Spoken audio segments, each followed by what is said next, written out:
नमस्ते मित्रों, आज जब हम महायुद्ध के माध्यम से अपनी यात्रा जारी रखते हैं, हम देखेंगे कि पुनर्गठन का काम डेनमार्क और स्वीडन के देशों में कैसे आगे बढ़ा। इनमें से एक छात्र जिसने डेनमार्क के लोगों पर बड़ा प्रभाव डाला था, हांस टॉसेन था।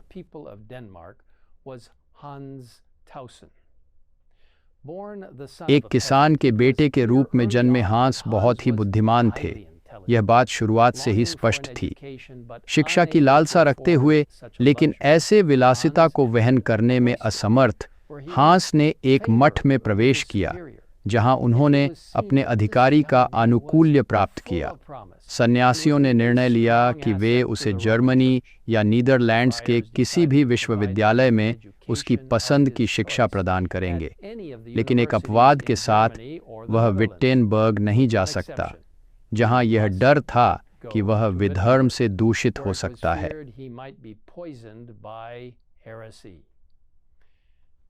टॉसेन कोलोन में गया, जो रोमन चर्च का एक मजबूत गढ़ था, लेकिन जल्द ही वहां अमूल्यता के साथ अकेलापन का अनुभव करने लगा। उसी समय उसे मार्टिन लूथर की लेखनी मिली और उसे आश्चर्य और आनंद के साथ पढ़ा। वह महान सुधारक के नीचे अध्ययन करने की इच्छा रखता था और चुपचाप विटेनबर्ग में एक छात्र के रूप में पंजीकृत हुआ। डेनमार्क लौटने के बाद टॉसेन अपने आश्रम में वापस चले गए। किसी को अभी तक यह संदेह नहीं था कि वह लूथरवाद में परिवर्तित हो गए हैं, और इसलिए उन्होंने धीरे धीरे वह सब साझा करना शुरू कर दिया जो उन्होंने बाइबल से सीखा था। अंततः, हालांकि उनके शिक्षणों को छिपाना मुश्किल हो गया। जब आश्रमी ने जाना कि टॉसेन क्या कर रहे थे, तो उसे क्रोध आ गया और तत्काल उसे एक और मठ में भेज दिया गया, जहां टॉसेन को एक कोष में बंद कर दिया गया। लेकिन मजबूत संगीत टॉसेन को अपने धर्म को साझा करने से नहीं रोक सके। यहाँ भी उन्होंने अपने साथियों को बाइबल की सत्यता की जानकारी साझा की। इस मुसीबत से छुटकारा पाने के लिए अधिकारी ने उन्हें मठ से निकाल दिया, लेकिन यह केवल सत्य को और फैलाने के लिए सुधारक को मुक्त कर दिया। एक शाही आदेश जारी किया गया था जो सुधारित सिद्धांतों के अनुयायियों की सुरक्षा कर रहा था, और टॉसेन अन्यों के साथ देश भर के चर्चों में बाइबल की सत्यता का प्रचार करने लगे। डेनिश भाषा में अनुवादित नया नियम पुस्तक व्यापक रूप से प्रसारित की गई, और जल्द ही डेनमार्क का पूरा देश सुधारित धर्म की स्वीकृति घोषित कर दी। विटेनबर्ग से पुनर्गठन शिक्षाओं का प्रभाव स्वीडन के स्कैंडिनेवियाई देश में भी महसूस हुआ। स्वीडिश पुनर्गठन के दो नेता ओलाफ और लॉरेंशियस पेट्री लूथर और मेलनथॉन के नीचे अध्ययन करते थे, और ये भाई उन सत्यों को सिखाने के लिए उत्सुक थे जिन्हें उन्होंने सीखा था। ओलाफ अपनी उत्साह और वक्तृता के माध्यम से लोगों तक पहुंचे, जबकि लॉरेंटियस मेलांथोन की तरह ज्ञानी, सोचने समझने वाले और शांत थे। दोनों भाई बाइबल विद्वान थे और दोनों के पास सत्य को आगे बढ़ाने की अटल साहस था। जल्द ही, हालांकि, पोपीय विरोध का अनुभव हुआ, जबकि कैथोलिक पादरियों ने अंधविश्वासपूर्ण लोगों को भड़काया और ओलाफ को अक्सर गुस्साए हुए भीड़ द्वारा हमला किया गया। भाग्यशाली तौर पर, हालांकि, इन सुधारकों को राजा द्वारा संरक्षित किया गया था, जो प्रोटेस्टेंट शिक्षाओं का पक्ष करता था, और भाइयों को प्रचार जारी रखने की अनुमति दी गई। स्वीडन के राजा और प्रमुख लोगों की मौजूदगी में ओलाफ पेट्री ने महान कुशलता के साथ रोमिश योद्धाओं के खिलाफ सुधारित विश्वास के सिद्धांतों की रक्षा की।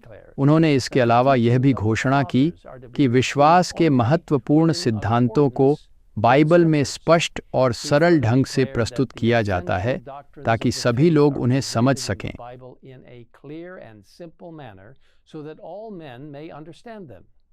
ये आज हमें ध्यान में रखने योग्य महत्वपूर्ण और सहायक बिंदु हैं। पहला, कि सभी धार्मिक शिक्षाएं शास्त्र के साथ सहमत होनी चाहिए, और दूसरा, कि बाइबल की शिक्षाएं शास्त्र के माध्यम से स्पष्ट और सरल तरीके से प्रस्तुत की जाती हैं ताकि हर कोई उन्हें समझ सके। दिलचस्प है कि कुछ लोग केवल विद्वान ही शास्त्रों के अर्थ को समझ सकते हैं, लेकिन पुनर्गठन के इतिहास के माध्यम से, विशेष रूप से जब लोग अपनी मातृभाषा में ईश्वर के वचन को प्राप्त करते थे, तो उन्हें शास्त्र स्पष्ट हो जाता था। विद्वान और किसान दोनों शास्त्रों को समझने में सक्षम थे। ओलाफ के प्रस्तुति के परिणाम स्वरूप स्वीडन के राज दरबार ने पूर्णतया प्रोटेस्टेंट धर्म को स्वीकार किया और थोड़ी देर बाद ही राष्ट्रीय सभा ने इसके पक्ष में घोषणा की। ओलाफ पेट्री द्वारा पहले ही स्वीडिश भाषा में नया नियमावली का अनुवाद किया जा चुका था और राजा के अनुरोध पर ओलाफ और उनके भाई लॉरेंशियस ने पूरा बाइबल अनुवाद किया। स्वीडिश स्कूलों में बच्चों को बाइबल पढ़ाई जाती थी और धीरे धीरे अज्ञान और अंधविश्वास की अंधकार को धन्यवादी ईसा मसीह के प्रकाश से दूर किया गया। दोस्तों, अब और पहले की तरह हम ईश्वर के वचन में हमें दिए गए ज्ञान के वादे का दावा कर सकते हैं। हम पढ़ते हैं भजन संहिता 119 पद 130 में, जो कहता है, तेरे वचनों का प्रवेश प्रकाश देता है, ये समझ देता है सरल को।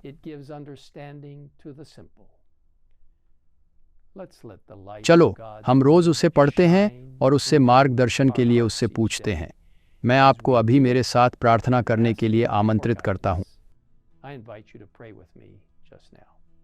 स्वर्गीय पिता, आपके वचन की शक्ति के लिए बहुत बहुत धन्यवाद।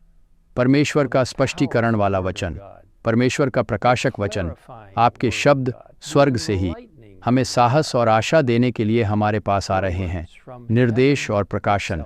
अब हे प्रभु, हम प्रार्थना करते हैं कि आप हमारी मदद करें, जैसा कि आपने सुधारकों की मदद की थी, इस वचन को दूसरों के साथ बांटने के लिए, यहाँ तक कि दुनिया भर के लोगों के साथ भी, और हाँ, हमारे अपने पड़ोस में भविष्य के लिए प्रोत्साहन, क्योंकि हम जानते हैं कि यीशु जल्द ही आने वाले हैं और इस पृथ्वी के इतिहास के इन अंतिम दिनों में आप हमसे यह मांग कर रहे हैं कि हम इन कीमती बाइबल संदेशों का प्रचार करें ताकि आज भ्रमित सभी लोगों को आशा और प्रोत्साहन मिल सके। इस प्रार्थना में हमें सुनने के लिए धन्यवाद और फिर से परमेश्वर के वचन के लिए धन्यवाद। हम इसे यीशु के नाम में मांगते हैं, आमीन। In Jesus' name we ask it. Amen.